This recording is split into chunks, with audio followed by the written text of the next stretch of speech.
റിലേഷൻഷിപ്പിനിടയിൽ ഒരു വ്യക്തി മറ്റൊരു വ്യക്തിയോട് കൺസിസ്റ്റൻ്റ് അല്ലാത്ത സ്നേഹപ്രകടനങ്ങൾ കാഴ്ചവെച്ച്, അതായത് സ്വാദിഷ്ടമായ ഒരു ബ്രെഡ് കഷ്ണം കാണിച്ച് കൊതിപ്പിച്ച് അതിൽ നിന്നും പീസായി മാത്രം അവരുടെ മുന്നിലേക്ക് ഇട്ടുകൊടുക്കും പോലെ വല്ലപ്പോഴും അവരോട് കാണിക്കുന്ന സ്നേഹപ്രകടനങ്ങളിൽ ആ വ്യക്തിയെ ഈ ബന്ധത്തിൽ നിലനിർത്തുന്ന രീതിക്കാണ് ബ്രെഡ് ക്രംബിംഗ് എന്ന് പറയുന്നത്. നമ്മൾ ബ്രെഡ് ക്രം ചെയ്യപ്പെടുകയാണോ എന്നുള്ളതിൻ്റെ ലക്ഷണങ്ങൾ എന്തെല്ലാമാണ്?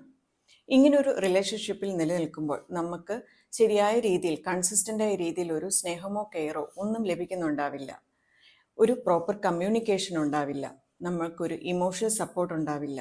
നമ്മുടെ ഇമോഷൻസിന് അവർ ഒരിക്കലും വില കൊടുക്കുകയില്ല. എപ്പോഴും ഈ ബന്ധത്തിന് അവരൊരു ക്ലിയർ ആയിട്ടൊരു ബൗണ്ടറി സെറ്റ് ചെയ്തിട്ടുണ്ടാവും.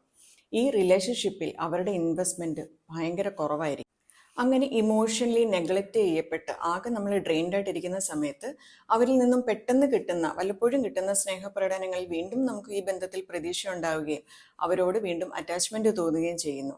നമുക്ക് അറ്റാച്ച്മെൻറ്റ് തോന്നി എന്ന് അവർ തിരിച്ചറിയുന്ന നിമിഷം വീണ്ടും അവരവരുടെ പഴയ സ്വഭാവത്തിലേക്കാവുകയും നമ്മൾ വീണ്ടും നിരാശരാകുകയും ചെയ്യും.